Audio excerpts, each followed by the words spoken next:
আম দিয়ে আপনারা অনেক রেসিপি বানিয়েছেন। আম দিয়ে আজকে একটা দারুণ রেসিপি বানাবো, সেটা হচ্ছে আমের জেলি চাটনি।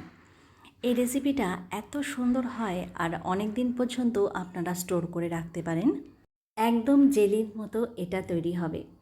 আমি আমটা খোসা সমেত কেটে নিচ্ছি, একটু চৌকো চৌকো করে কেটে নেব, পিস পিস করে। এখানে আমি দুটো আম নিয়েছি, আঁটিটাকে বাদ দিয়ে দিচ্ছি। এইভাবে আমগুলোকে কেটে নিচ্ছি। দেখুন, ঠিক এই রকমভাবে আমগুলো কেটে নিয়েছি। এবার 1 কাপ চিনি এর মধ্যে দিয়ে দেবো। চিনিটা দিয়ে আমি ভালো করে একটু মাখিয়ে রাখবো। ভালো করে মেখে এটাকে প্রায় 2 ঘন্টার মতো রেস্টে রেখে দিতে হবে। এতে করে এই চিনিটা আমের মধ্যে বেশ ভালো মতো ঢুকে যাবে। চিনির শিরাটা ভালো মতো ঢুকে যাওয়ার পরে এর মধ্যে একটা জেলি ফর্ম তৈরি হবে ভালোভাবে। কড়াই বসিয়ে দিয়েছি, এর মধ্যে 1 চামচ পরিমাণ সর্ষে আর হচ্ছে রাঁধুনি, আর এখানে কালো জিরে নিয়ে নিয়েছি 1 চামচ পরিমাণ। এবার দিয়ে দেবো 1 চামচ পরিমাণ মেথি আর একটু মৌরি,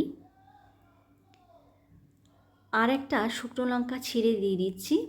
এগুলোকে আমি একটু ভালো করে তেলে নেব।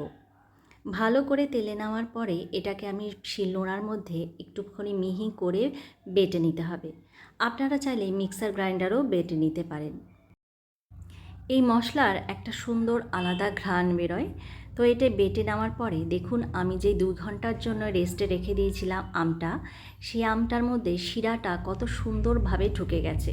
চিনিগুলো একদম মেল্ট হয়ে গেছে আর এর মধ্যে ভালো মতো ঢুকে গেছে, জল জল ফর্মে বেরিয়ে গেছে।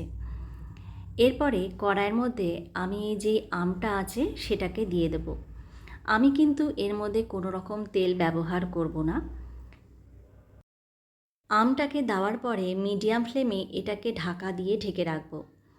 প্রায় 15 মিনিটের জন্য ঢাকা দিয়ে ঢেকে রাখার পরে দেখুন আমটা বেশ ভালো মতো সেদ্ধ হয়ে গেছে। অবস্থায় ফ্লেমটাকে একটুখানি বাড়িয়ে দেব। হাই ফ্লেম করে এর মধ্যে 1 কাপ পরিমাণ আবারও চিনি দিয়ে দিলাম। চিনিটাকে দিয়ে ভালো করে নাড়িয়ে চেড়ে এটাকে মেল্ট করে নিতে হবে। আর শিরাটা যাতে একটু ভালো মতো পাক হয়ে আসে, সেই জন্য এটাকে ভালো করে গলিয়ে নিতে হবে। অনবরত নাড়াচাড়া করতে হবে আর দেখতে হবে কতক্ষণে শিরাটা পাক হয়ে আসছে। দেখুন, এখনও পাক হয়ে আসেনি। যখন এই শিরার পাকটা একটু দানা দানা, একটু লম্বা সুতোর আকারে বেরোবে, তাহলে বুঝতে হবে যে আমার শিরাটা পাক হয়ে গেছে। এর মধ্যে আমি 1.5 চামচ পরিমাণ বিট নুন দিয়ে দিচ্ছি শেষে, আর যেই মশলাটা আমি এর মধ্যে বানিয়েছিলাম সেটাকে দিয়ে দিচ্ছি। কালারটা একটু ফিকা লাগছে, 1 চিমটে পরিমাণ আমি একটু হলুদ দিয়ে দেবো, এতে করে রঙটা খুব সুন্দর আসবে। আপনারা চাইলে এটা আগেও দিতে পারেন, কিন্তু এতে কোনো গন্ধ হবে না। একটু নেড়েচেড়ে এটাকে আমি একটা প্লেটের মধ্যে নামিয়ে ফেলব।